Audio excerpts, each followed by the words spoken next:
প্রিয় দর্শক, মনে করুন দুটি শিশুর একই দিনে জন্ম হলো। প্রথম শিশুটির পিতামাতা অত্যন্ত ধনী ও সুশিক্ষিত।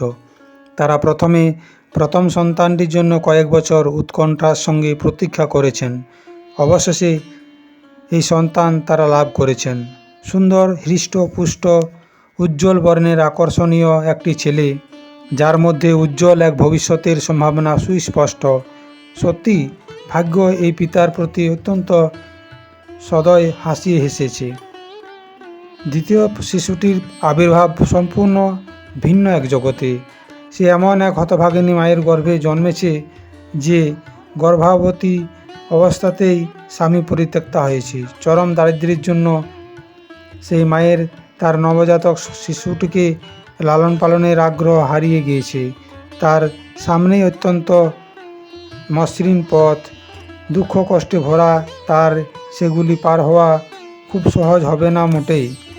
সমগ্র জগৎ এই ধরনের কঠোর বৈষম্যে পূর্ণ, যা প্রায়ই এই প্রশ্ন জাগায়, বিধাতা কেমন করে এমন নির্দয় হতে পারেন। পূর্বজন্মের রীতি নিয়ম সম্বন্ধে অবগত হলে আমরা জীবনকে আরও অনেক বড় পটভূমিকা থেকে প্রায় শাশ্বত কালের প্রেক্ষিতে দেখতে সমর্থ হই। এই দৃষ্টিকোণ থেকে দেখলে একটি ছোট্ট জীবন আসলে আমাদের অস্তিত্বের শুরু নয়, কেবল কালের প্রেক্ষিতে জীবনের এক ক্ষণিক ঝলক মাত্র।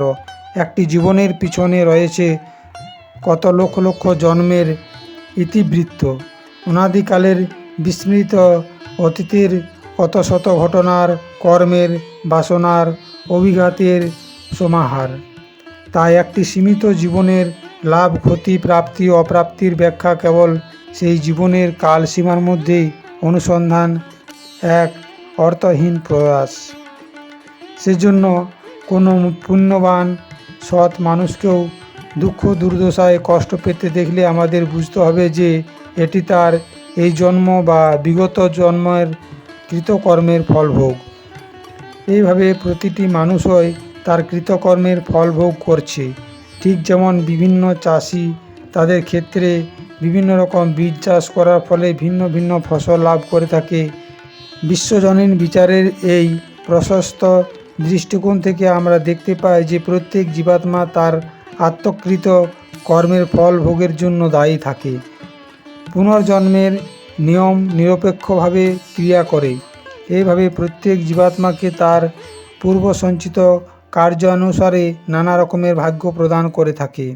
ঠিক যেমন একজন ব্যক্তি বহু রকমের গাড়ির মধ্যে নিজেদের কেনার ক্ষমতা ও ব্যক্তিগত শখ বা প্রয়োজন অনুসারে একটি নির্দিষ্ট গাড়ি কিনে থাকে, তেমনি আমাদের বাসনা ও কর্মানুসারে জোড়া প্রকৃতি আমাদেরকে বিশেষ একটি শরীর প্রদান করে। পশু ও মানব জীবনের মধ্যে পার্থক্য হচ্ছে পশুর উদ্দেশ্য ইন্দ্রিয় তৃপ্তি, কিন্তু মানব জীবনের উদ্দেশ্য আত্ম উপলব্ধি লাভ।